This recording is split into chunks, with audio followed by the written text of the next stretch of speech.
Today I thought I'd talk about influence and kind of the importance, the importance of it and how it kind of interacts with other things that you do. In my case, with photography, and I think it's just an interesting subject to cover. We often talk about inspiration, but we don't talk a lot about influence. Or I don't talk a lot about influence. I get sick of talking about inspiration.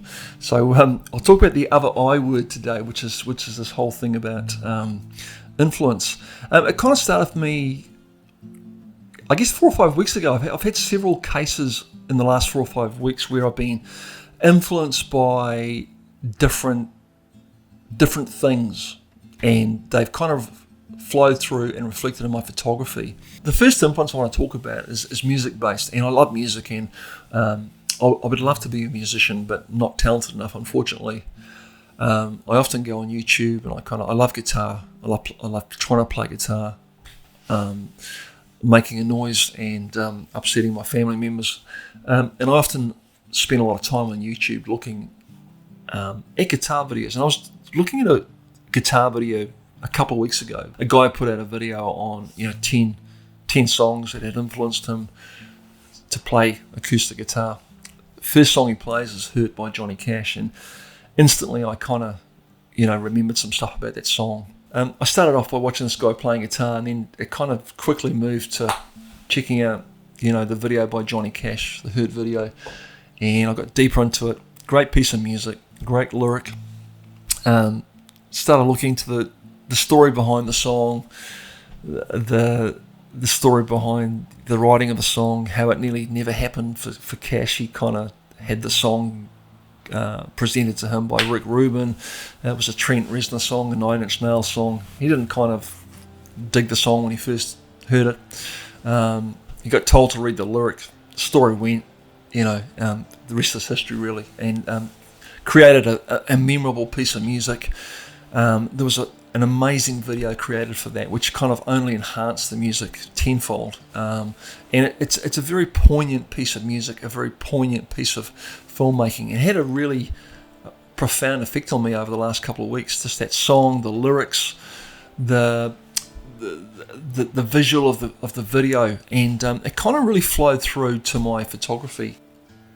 I'd also been watching Adrian Vila, which I covered in my previous vlog, his channel, and the two things combined just got me in this real space where I was just so excited to get out and shoot and take pictures. My previous video featured, I think, a handful of images that I'd taken literally in about 15-20 minutes, and interesting because I had this song in my head, I had the music, I had the feelings inside me when I was taking these pictures, and some really, for me, really solid pictures. I really enjoyed taking them. I was seeing stuff, and I was really pleased with the images that I got in literally a 15-20 minute session. And I'd already started to put my previous video together, and I thought I'd include these images within that video.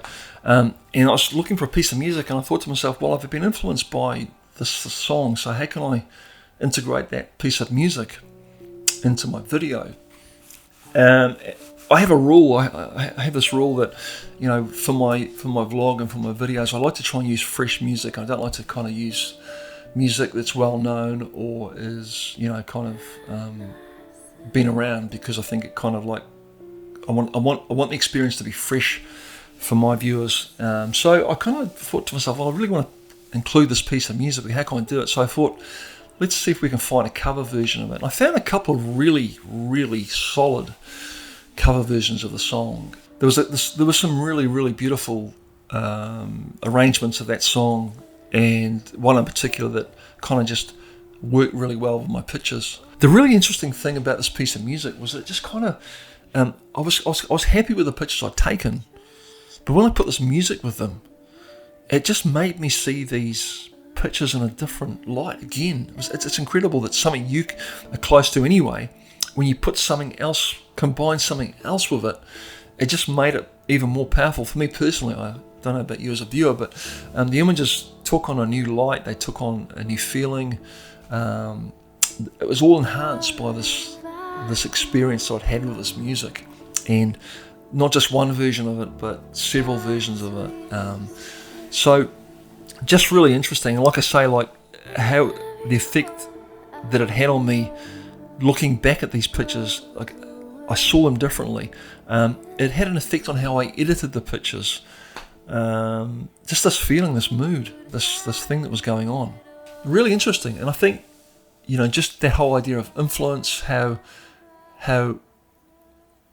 somebody's ideas, somebody's work can influence us in the way that we feel, in the way that we see, and go on to kind of help us to kind of, I guess, unlock, those doors, I guess, those blocks that we get sometimes. It helps you unlock your creativity, and but somebody else's creativity rubs off onto you and helps you to kind of ignite your own creativity. I think it's very interesting. I think it's a very interesting subject, and especially if you're struggling, I guess, with inspiration, being influenced by others, and like, I often hear musicians talk about how they're influenced. They'll use a song, chord progression, or the feel of another piece of music to start them off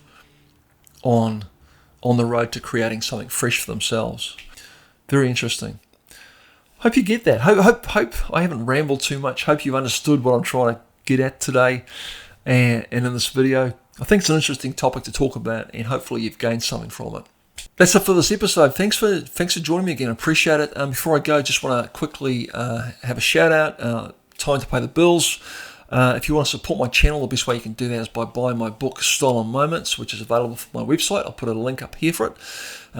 Stolen Moments is a book about my film photography. There's not very many copies left. I'm not going to be printing any more copies out. That's the final run. I've talked about this over the last couple of weeks. The pile's getting smaller. There are not many left. I don't know how many more weeks I'll be able to offer the book for. Stolen Moments is a book about my black and white film photography. 25 New Zealand dollars, which equates to about 12 US dollars, or about £10. So it's quite reasonable. I'll ship that anywhere in the world free of charge. So Stolen Moments, like I said, available from my website. Also at my website there's an ebook, some prints as well. Go and check that out. Also, again, link up here for that. That link will take you to my website. Please like and share this video if you can. Subscribe if you haven't done already. If you have subscribed, or if you're going to subscribe, make sure you hit the little bell next to the subscription button. That will give you notifications of when I put new work out, so you can keep up to date with what I'm doing. Go and check out my Instagram, my Facebook, my website. I'll put links below for everything. Like I said, links below for the music that I talked about this week, links below for the Johnny Cash video, all that kind of stuff. Go and check those things out and get a bit of a kind of a look into what I have been influenced by over the last month or so. I've got to go now. Thanks for joining me. You take care until I see you next time. Haere rā from New Zealand. Goodbye.